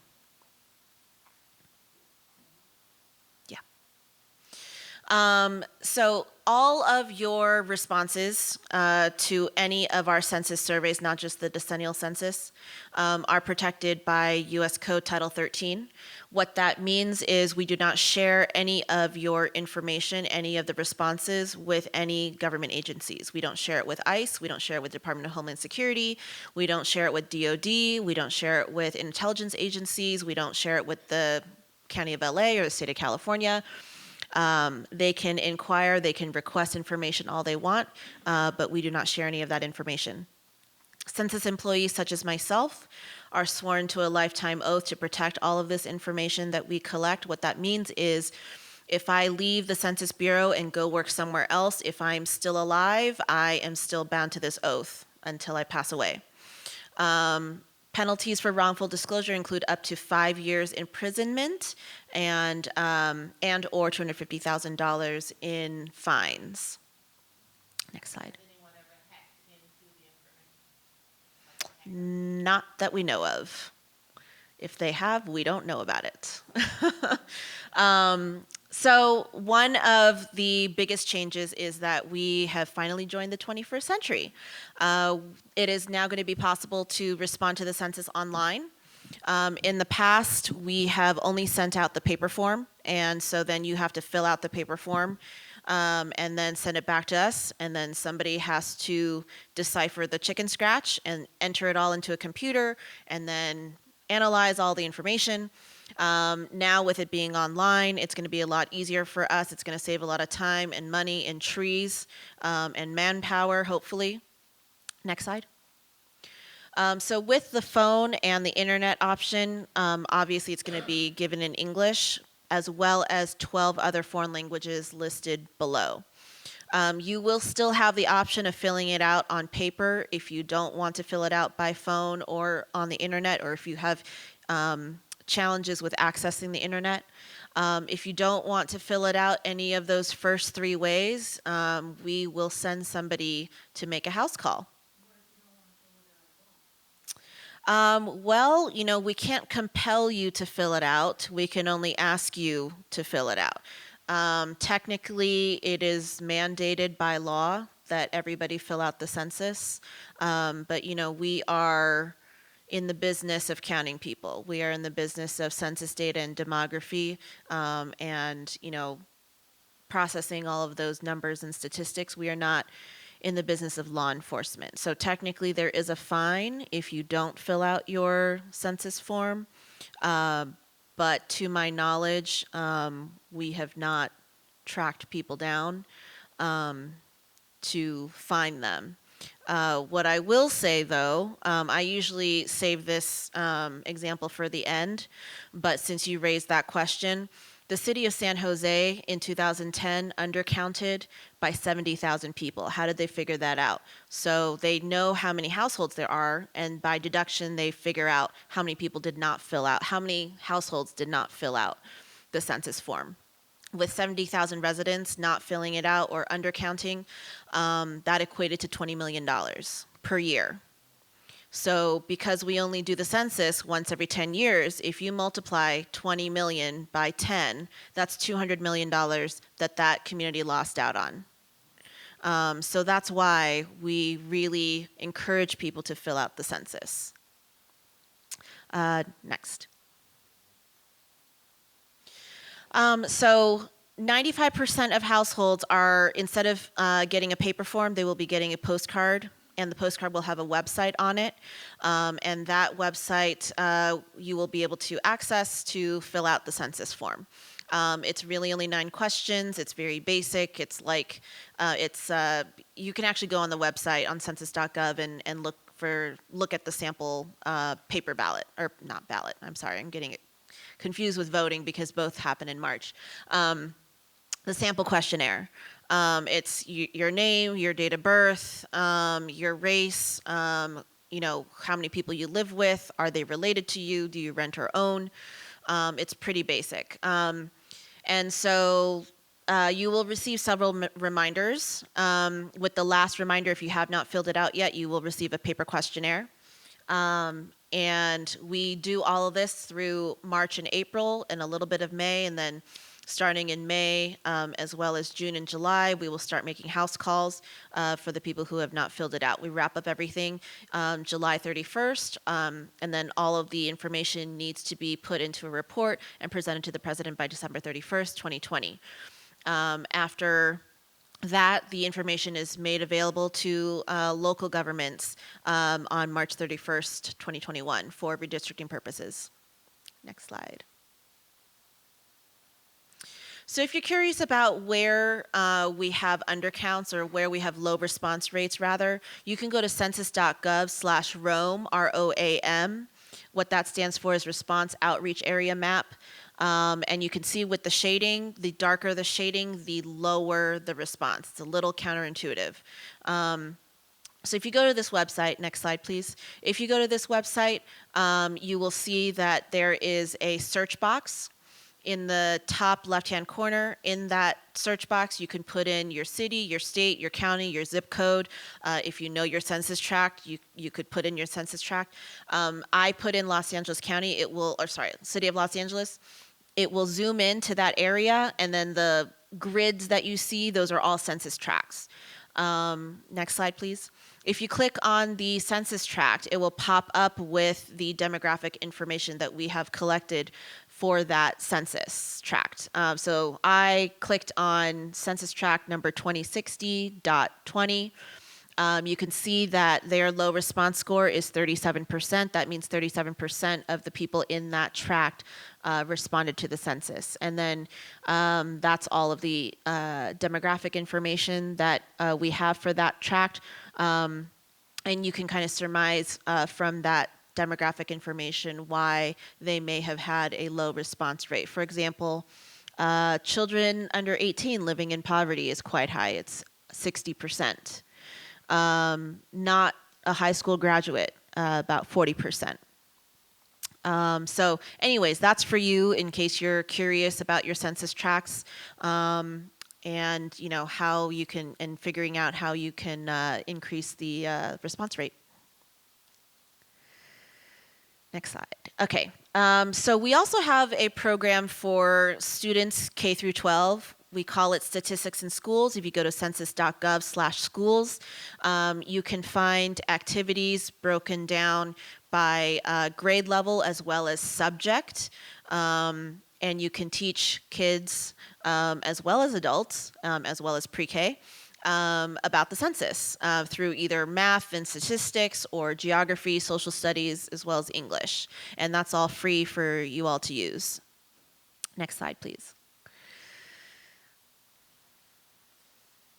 We are also hiring. So if you know of anybody who's looking for a job, part-time or full-time, we have clerical and administrative jobs that we're hiring for now. We are also hiring for census enumerators. Those are the people who go door to door. I think the eligibility requirements are that you are over 18 and a U.S. citizen and no criminal record, because we do conduct a background check. Other than that, you don't need a resume. You don't really need experience. These jobs are pretty flexible. They have a pretty decent start rate, hourly rate. I think the lowest is $18 an hour. And we also pay you for the time that we train you. So if you're interested, please go to 2020census.gov/jobs. Next slide. So one thing that is underway are complete count committees. Those are ad hoc committees that are put together for the purpose of strategizing on raising awareness about the census and trying to figure out ways to reach hard to count populations. So for example, the city of Pasadena has a complete count committee.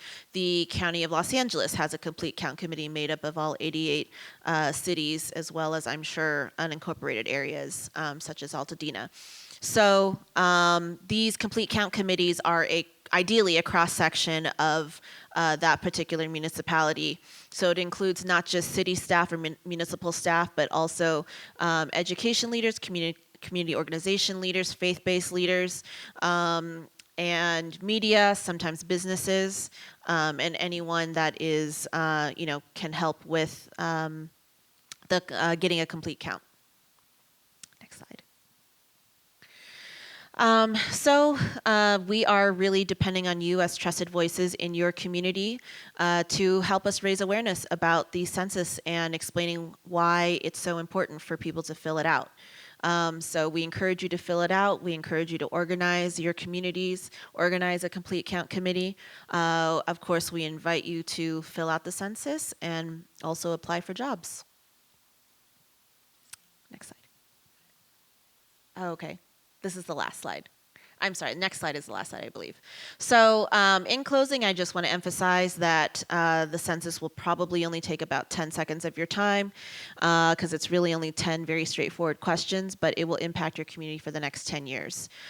So next slide, if you're interested in getting in touch with me, or if you have any other questions, my information is on the actual last slide.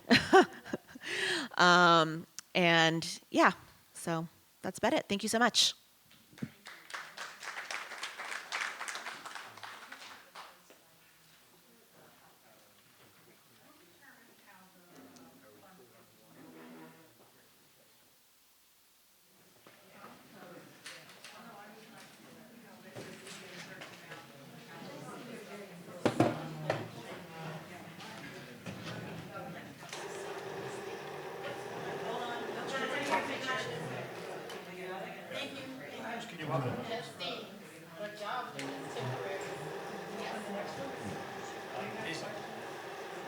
Is this a PowerPoint presentation that we could maybe link to post on the website? So anyone who wants to take pictures doesn't have to, they can actually get it from the website somehow? Okay. If you can, then either contact me or Pat, or because it's going to be Councilmember Wong is going to be posting it on. No, they're not. Unless she just said okay to post. No, that's what she just said. She just said to me she's going to see if she can get clear to get the PowerPoint. I know. We can't until they. I already Yeah, asked. okay.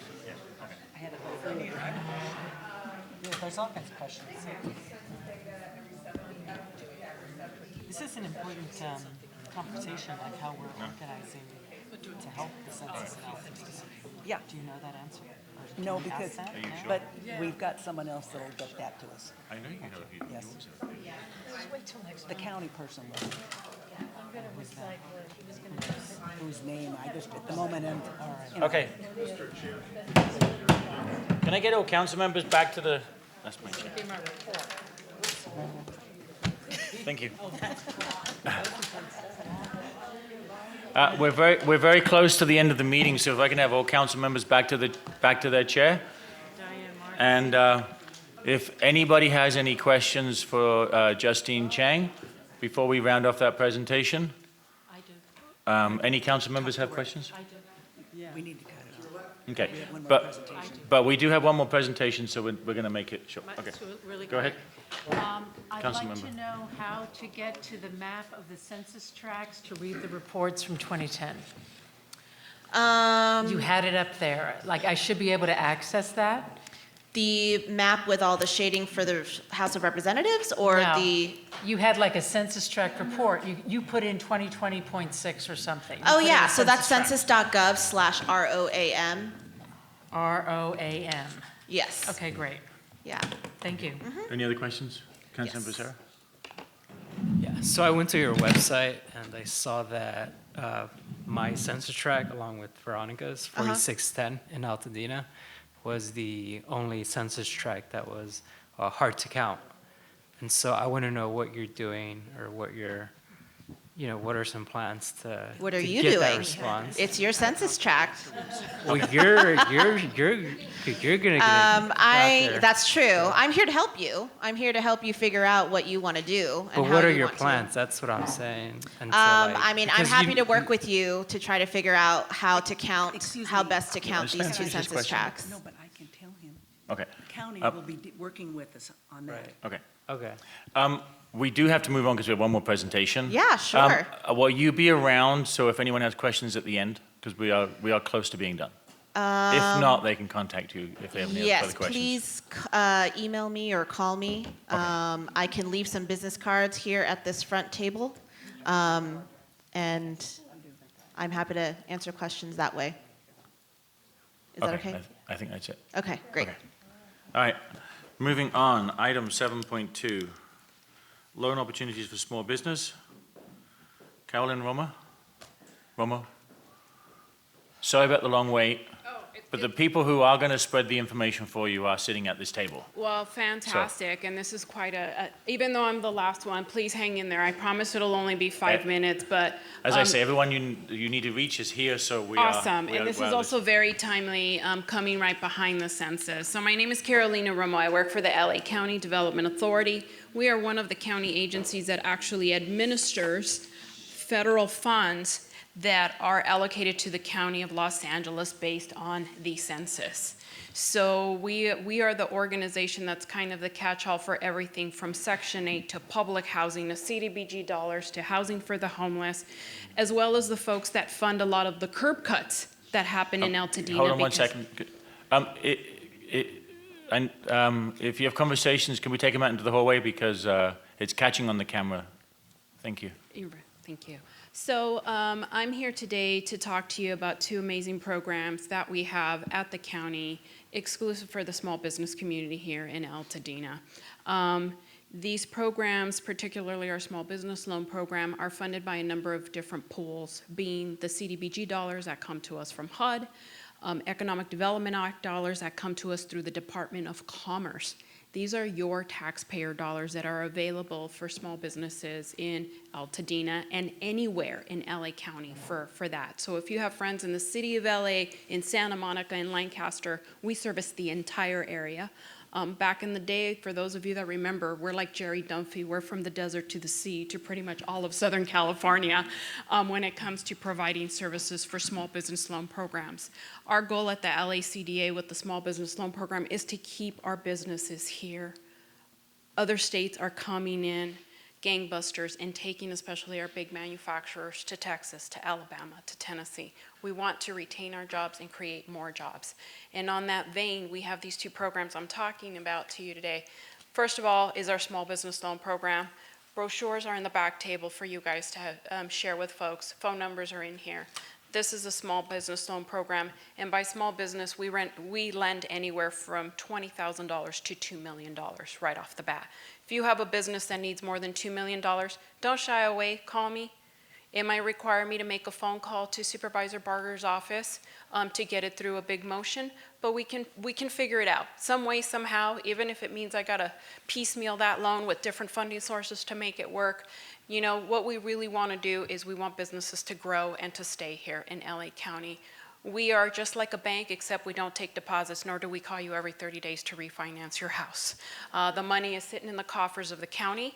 We lend it out at prime +2 typically. We have fixed rates at 5, 7, 10, 15, and even 20 years for people that want to actually buy commercial real estate to move their businesses from point A to point B. So what do we look for? We are not the Hail Mary for business owners in distress.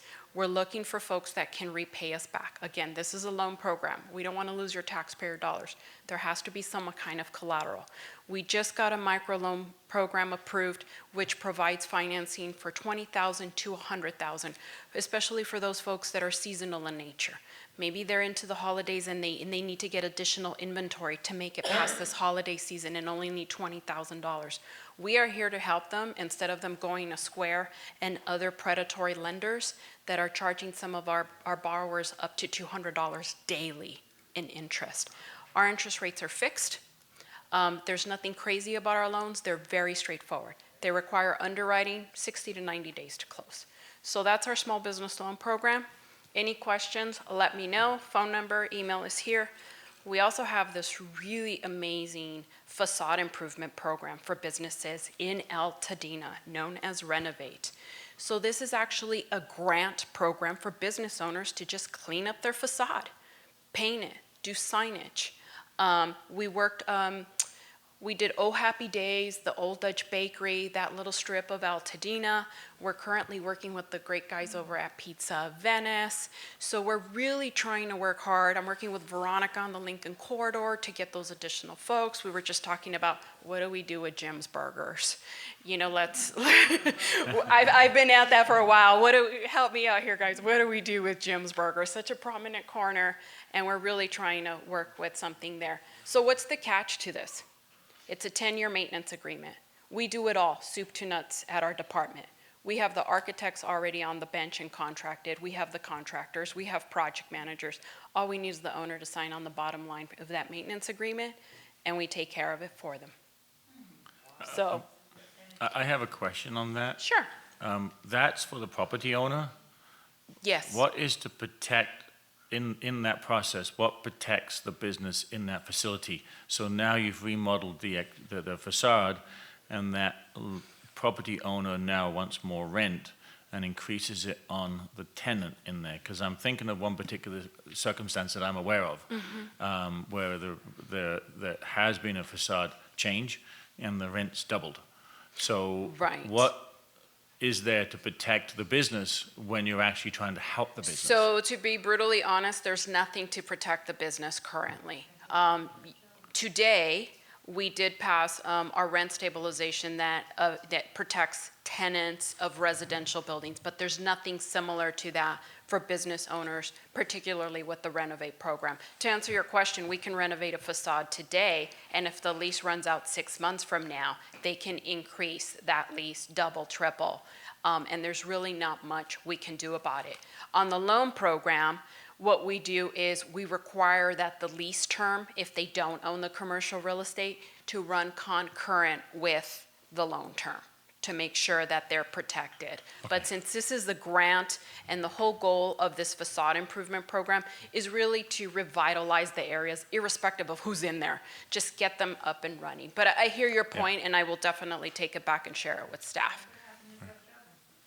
That's what I was thinking of. That's not exactly what happened with that. But no, there are other circumstances, but it is something to consider. Yeah. And we're deeply saddened to see what has happened with Dutch Oven, because we really worked hard with them and with John next door at Oh Happy Days. Yeah. So if anyone has any questions, I'm here to answer. Hope that was short and sweet for you. Excellent, thank you. Thank you very much. Have a good night. Very good. All right. Do you have any brochures? Down the piano. Okay. Moving on, last section, item 8, Census Tract Reports, item 8.1, Census Tract Report 4603.01. I think that's me. So I sort of touched on it, but we did have Aaron was there as well. We had a fire safety council. Let's think about what we want to do. How do we move? How does the county, the Forest Service, and all of these other agencies help us as it relates to quick-moving fires and that sort of thing. So I thought it was really eye-opening, and we have a lot of potential if we can really think about fire safety council across Altadena right now, as I understand it, and I don't know if anybody can enlighten me, but other than the Meadows, that there is not another fire council community in Altadena. So the Forest Service, we have Seneca Smith. She's an amazing new leader as it relates to fire safety for the Forest Service. And she had mentioned Firewise councils, and that it's really, all the energy was, let's organize, especially, I mean, if we all look at our map, I know Victoria's like, it's time to go. Okay, but this is really an important topic. Fires move fast. We just saw it happen in the San Fernando Valley. And I cannot forget that a council, one of my community members had said there is a homeless camp right here, and then within a week, Millard Canyon caught on fire. So bringing to light the evacuation routes there was really eye-opening, because there isn't a really good evacuation route at this point if something happens at Canyon Crest. And so if you guys think about your community, especially the folks that are closest to the forest, you know, and how your community moves. So we're going to continue the conversation and try and get more people involved. And I encourage everybody here to get involved. We had Susie Niemer was there with the county. We had the fire chief. We had the highway patrol. We had Senator Portantino's office, Dominic come. And then we didn't get Holden's office. And then thinking about, you know, the federal level, it's almost like in questioning and talking to people, they're like, well, we really need to organize ourselves before we look at, you know, further funding. But again, it was an invigorating conversation because a lot of people want to move there. And then just a short little thing, I ended up attending the Leadership of Water. So I don't know if you guys, I posted it on the website. So if anyone's interested, we have our own water agencies. But we also obviously use the Metropolitan Water District through Foothill and Pasadena. So we have the gift of 2 Metropolitan Water Districts that are our partners. So if anyone's interested, they were really excited to come and talk to us and help us out with, you know, thinking about how we use water. It's not just consuming it now, it's really thinking about climate change. By the way, the county is also updating their general plan for their climate action plan of the general plan of the county, and also the safety element of the general plan. So this is 2020 and 2021. So it all kind of revolves around fire, floods, climate action, water resilience. So as a council, maybe we can figure out how to get more tied into the sustainability plan here and all of these elements that are part of the county general plan as well. Well, maybe as an executive committee, we can look at how we can work with our water boards and what they need to be sustainable. And they have lots of money to help us, so. Okay. Yes, everyone wants a book. The next item, adjournment. I move. Do we have a second? All those in favor say aye. Aye. Abstentions? Nays? So moved. 9:07.